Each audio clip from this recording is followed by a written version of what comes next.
Baik, bismillahirrahmanirrahim. Jalan-jalan ke Indralaya, angin sepoi membuat bahagia. Saatnya kita membahas tentang bahasa remaja yang pastinya ilmunya berguna bagi semuanya. Assalamualaikum warahmatullahi wabarakatuh. Yang terhormat, dosen pengampu bahasa Indonesia, Ibu Khalidatun Nuzula, MPD. Izin Bu, perkenalkan nama saya Sagi Azahra dengan nomor induk mahasiswa 06 05 12 82 53 0037. Saya dengan nomor absen 37. Jadi Ibu, di sini saya akan mempresentasikan esai saya yang berjudul Dampak Singkatan LOL, Laugh Out Loud, dan juga OTW, On the Way, terhadap cara berbahasa remaja di media sosial. Jadi teman-teman semuanya, remaja di era digital yang semakin berkembang sekarang, remaja mengobrol bukan hanya lewat tatap muka langsung atau juga lewat chattingan satu sama lain, tapi remaja menggunakan media sosial seperti Instagram, TikTok, WhatsApp untuk berkomunikasi, untuk berinteraksi, sehingga mereka mempelajari kosakata baru seperti singkatan-singkatan yang ada. Nah, dari singkatan-singkatan ini mereka gunakanlah dalam kehidupan sehari-harinya. Kemudian, singkatan-singkatan yang ada ini mempengaruhi kosakata kita, di mana muncul kosakata seperti LOL, Laugh Out Loud, yang digunakan remaja ini dalam konteks mereka tertawa terbahak-bahak. Kemudian juga singkatan OTW, yaitu On the Way, yang digunakan remaja ketika mereka menyatakan bahwa mereka sedang dalam perjalanan menuju suatu tempat. Misalnya nih, seperti teman kita bertanya, "Kamu lagi di mana?" Lalu kita menjawab, "OTW ya." Jadi kita tidak perlu menulis panjang lebar seperti on the way atau aku lagi di jalan nih. Jadi kita cukup mengetikkan OTW ya. Nah, kemudian teman-teman, selain mempengaruhi kosakata, singkatan ini juga mempengaruhi gaya bahasa remaja.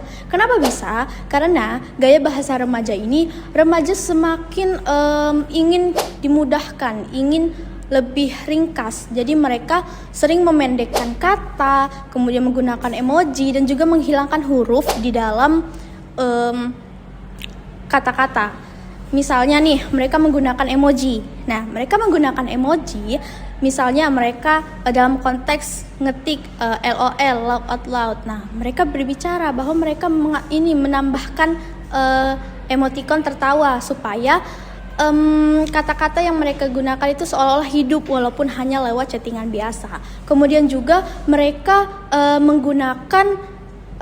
mereka menghilangkan huruf di dalam kata. Misalnya mereka menyingkat yang, YANG, mereka menghilangkan huruf A dan N yang akan mereka singkat menjadi YG. Kemudian KM yang artinya kamu, dan juga ya misalnya dengan Y saja. Nah, dari adanya mempengaruhi kosakata dan juga gaya bahasa, singkatan ini juga memiliki dua sisi teman-teman, memiliki sisi positif dan juga sisi negatif. Nah, kita lihat dari sisi positifnya.